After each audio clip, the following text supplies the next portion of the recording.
मध्य प्रदेश की आर्थिक राजधानी इंदौर में पुलिस ने स्मार्ट पुलिसिंग का परिचय देते हुए एक नए स्मार्ट इनिशिएटिव की शुरुआत की है, जिसके तहत अब इंदौर के संवेदनशील क्षेत्रों की ड्रोन के माध्यम से मॉनिटरिंग की जा रही है, ताकि बढ़ते क्राइम पर नकेल कसी जा सके। इसी मुद्दे पर एमपी न्यूज ने खास बातचीत की इंदौर के एडिशनल कमिश्नर अमित सिंह से। मध्य प्रदेश की आर्थिक राजधानी इंदौर एक स्मार्ट सिटी है। ऐसे में यहाँ की पब्लिक स्मार्ट पुलिसिंग की अपेक्षा रखती है। इंदौर की पुलिस अब ड्रोन टेक्नोलॉजी की मदद से संवेदनशील क्षेत्रों पर निगरानी रख रही है, ताकि क्राइम पर कंट्रोल रखा जा सके। आज के इस अहम मुद्दे पर बातचीत करने के लिए हमारे साथ मौजूद है इंदौर के additional commissioner Amit Singh ji. Sir, MP news में बहुत बहुत स्वागत है आपका। धन्यवाद सर। ड्रोन टेक्नोलॉजी की मदद से अब अपराधियों पर नजर रख रही है इंदौर पुलिस। ऐसे में इसको इम्प्लीमेंट किस तरीके से किया जाएगा? देखिए, ड्रोन टेक्नोलॉजी आधुनिक टेक्नोलॉजी में सबसे आगे है और सबसे डिमांड में है। निश्चित तौर पे ड्रोन के माध्यम से जिस तरह की पेट्रोलिंग हम कर रहे हैं, उससे हमें ह्यूमन रिसोर्सेज में निश्चित तौर पे कम यूज करके हम बड़े पैमाने पर ऐसे शहरी इलाके, ऐसे वनरेबल पॉइंट्स, ऐसे हॉट स्पॉट्स जो क्राइम प्रोन इलाके हैं हमारे जुडिक्शन के, उस पे आसानी से हम मॉनिटरिंग कर पा रहे हैं, सर्विलांस कर पा रहे हैं और निश्चित तौर पर एक साइकोलॉजिकल इफेक्ट भी अपराधियों पे डाल पा रहे हैं। कम संख्या में पुलिस बल और ड्रोन के माध्यम से अलग तरह से एक व्यापक इलाके को जो वनरेबल है, जो हॉटस्पॉट से युक्त है, कि पेट्रोलिंग की एक नई जो पद्धति है उसको सीपी सर के नेतृत्व में इंदौर में हम प्रचलन में लाए हैं। सीएसआर फंड के माध्यम से हमने कई ड्रोन लिए हैं, खुद हमने ड्रोन खरीदे हैं, हमारा टेंडर प्रोसेस में है। बहुत जल्दी हर थाने में 1 से 2 कैमरे, बड़े में 2 ड्रोन रहेंगे, छोटे में 1 ड्रोन की व्यवस्था की गई है। शाम के समय रोल कॉल के बाद जो सैडी इलाके होते हैं जहां पर क्राइम और क्रिमिनल्स के मूवमेंट ज्यादा रहते हैं, क्राइम एक्टिविटी ज्यादा रहती है, ऐसे चिन्हित हॉट स्पॉट्स पे वरिष्ठ अधिकारियों के नेतृत्व में ये पेट्रोलिंग की जाएगी ड्रोन आधारित। आने वाले समय में इसमें हम नए फीचर्स भी लाएंगे, इसमें हम पीए सिस्टम भी एनेबल करवाएंगे, साथ ही साथ इसकी जो और कैपेसिटी है उसको भी इनहांस कराएंगे, ताकि हमारी जो पेट्रोलिंग है वो और प्रभावी हो सके, साइकोलॉजिकल इफेक्ट अपराधियों में डाल सके और क्राइम कंट्रोल पर हम अपनी मजबूत पकड़ बना पाए। सर, इंदौर में इन दिनों देखने में आ रहा है कि नाबालिग बच्चों में हिंसक प्रवृत्ति बढ़ रही है, वे क्राइम के रास्तों पर जा रही हैं, जो कि कहीं ना कहीं सभ्य समाज के लिए एक नासूर साबित हो सकता है आने वाले समय में। ऐसे में इंदौर पुलिस इसको लेकर क्या कुछ कदम उठा रही है? देखिए, निश्चित तौर पे मोहल्ला कमेटी की मीटिंग में हम सीधे इंटरेक्ट कर रहे हैं अभिभावकों से। ये एक बड़ी मार्के की बात है और जो फैक्ट सामने आ रहा है वो भी इस दिशा में इशारा कर रहे हैं कि अधिकांश अपराध जो हैं, वो स्पेशली जो हीनियस क्राइम है 307 और 302, उनमें नाबालिग बच्चों की इन्वॉल्वमेंट बढ़ी है। ये समाज के लिए भी एक चेतावनी है, अलार्मिंग पॉइंट है। और इसको मद्देनजर रखते हुए हम अपनी जो मोहल्ला कमेटी की मीटिंग होती है, जिसमें सीपी साहब का स्पष्ट निर्देश है कि वरिष्ठ अधिकारी उसमें जाएं, वहां जाकर हम सीधे इंटरेक्ट कर रहे हैं गार्जियन से और उनको ये बता रहे हैं कि हम में और आप में अंतर बस इतना है कि हम वर्दी वाली पुलिस हैं और आप बिना वर्दी वाली, और आप अपने घर के परिवार के सीपीओ, एडिशनल सीपीओ, डीसीपीओ, ऐसे पेरेंट्स, ऐसे फादर मदर, ऐसे ब्रदर, एल्डर ब्रदर, ऐसे एल्डर सिस्टर, ये आपकी ड्यूटी बनती है कि आप अपने घर के बच्चों पर नजर रखें, उनसे बातचीत करें, रोका टोकी करें, वो समाज में जाकर समाज के बच्चों के साथ संध्या काल में खेले कूदें, एथिक्स की बातें भी उनसे हो। रोकने टोकने वाला जो पक्ष है वो लगातार कमजोर हुआ है, जो एक बड़ा कारण है। एक बड़ा कारण यह है कि तेजी से बच्चे पूरी तरीके से वर्चुअल वर्ल्ड में फोकस्ड हो गए हैं, मोबाइल में ज्यादा उनका ध्यान रहता है।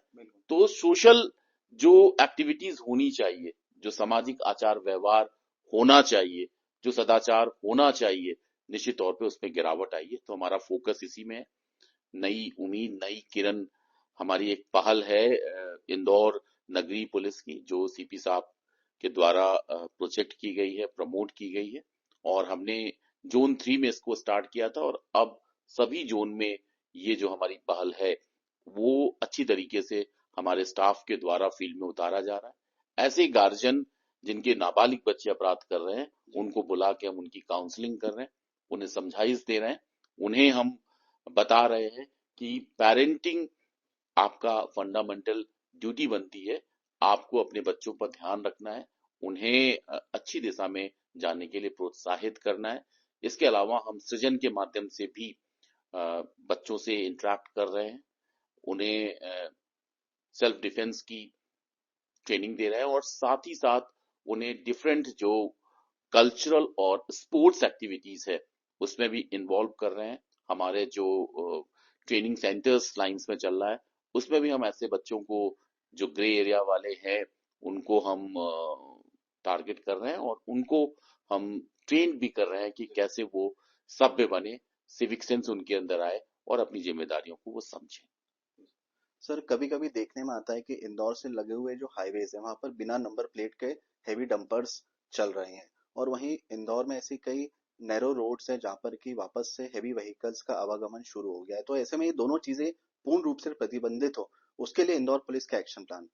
देखिए जब बड़े गणपत वाली घटना 15 सितंबर को हुई थी उसके बाद कई स्तर पर आचार विचार और किस तरह की स्ट्रेटजी होनी चाहिए इस पे चर्चा हुई। कई विचार हमने सुने, कई चीजों को हमने इसको एक्सेप्ट किया। ऑफिसर्स के बीच जो चर्चा हुई उसमें एक्सेप्ट किया कि कैसे टेक्नोलॉजी को यूज किया जाए। 19 जो हमारे एंट्री पॉइंट्स हैं, नाके हैं जहां से एंट्री करते हैं हैवी व्हीकल, जो नो एंट्री जोन है, वहां पर ई नाका के माध्यम से इन पे सर्विलांस रखने की बात रखी गई थी, जिसका प्रस्ताव ऑलमोस्ट तैयार हो चुका है और भेजा भी जा चुका है।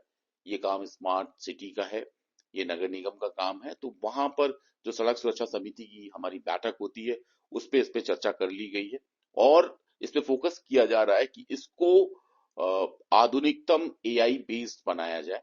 ये आर्टिफिशियल इंटेलिजेंस और नए फीचर्स जो हैं उसके तहत काम करें, ताकि कोई भी गाड़ी जो बिना नंबर की है और नंबर वाली है, नो एंट्री का वायलेशन कर रही है, तत्काल अलार्म जनरेट हो और जो संबंधित वहां का अधिकारी है ट्रैफिक का या थाने का उसको जानकारी मिले, ताकि समय रहते उस पर कार्रवाई की जा सके। इसके अलावा और भी इक्विपमेंट्स इस तरीके के ट्रैफिक के स्टाफ को अमले को देने की बात चल रही है, विशेष रूप से टायर किलर, बूम बैरियर्स, ताकि ऐसी गाड़ी अगर एंट्री हो जाए तो उनको उसी स्थान पर खड़े कर दिए जाएं। हैवी ड्यूटी बैरिकेड्स भी हम जगह जगह पे रखवा रहे हैं ताकि इनको रोका जा सके और इन पे कार्रवाई की जा सके।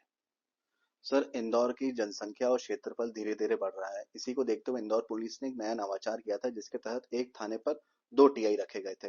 ये जो नवाचार था, इंदौर की जनता ने इसका काफी स्वागत भी किया और इसका एक अच्छा इम्पैक्ट भी नजर आ रहा है समाज पर। क्या कहना चाहेंगे आप? देखिए उसका कारण, जो बड़ा कारण था वो ये था कि इन दोनों थानों में, विजयनगर और लसूड़िया में, अपराध काफी दर्ज होते थे, एनसीआर भी होते थे, बंदोबस्त भी इन थानों में ज्यादा होते हैं, वीवीआईपी मूवमेंट भी ज्यादा होते हैं। तो इसको दृष्टिगत रखते हुए कि एक टीआई रैंक का ऑफिसर एज सहायक के तौर पे टीआई के अंडर रहे, जो टीआई की अनुपस्थिति में डिसीजन ले सके, जो थाने के स्टाफ को, बीट के प्रभारियों को आवश्यक दिशा निर्देश दे सके, चाहे वो विवेचना का पॉइंट हो, चाहे वो बंदोबस्त ड्यूटी का हो, चाहे वो क्राउड मैनेजमेंट का हो, या जो डेली थाने की फंक्शनिंग होती है उसमें उनको तत्काल मार्गदर्शन मिल जाए। वो ओआईसी के तौर पे, फर्स्ट ओआईसी के तौर पे थाने में पदस्थ हुए थे और निश्चित तौर पे सीपी साहब का ये जो कदम था वो बाकायदा लोगों द्वारा एक्नॉलेज भी किया जा रहा है। आगे संभावना इस बात की है कि और थानों में भी इस तरह की व्यवस्था फीडबैक आने के बाद ली जा सकती है। जी हाँ, निश्चित तौर पे इंदौर एक स्मार्ट सिटी है, ऐसे में यहाँ की पब्लिक स्मार्ट पुलिसिंग की अपेक्षा रखती है। इसी को देखते हुए इंदौर पुलिस ने ड्रोन टेक्नोलॉजी की मदद से निगरानी रखना शुरू की है इंदौर के संवेदनशील क्षेत्रों में, ताकि क्राइम पर कंट्रोल रखा जा सके।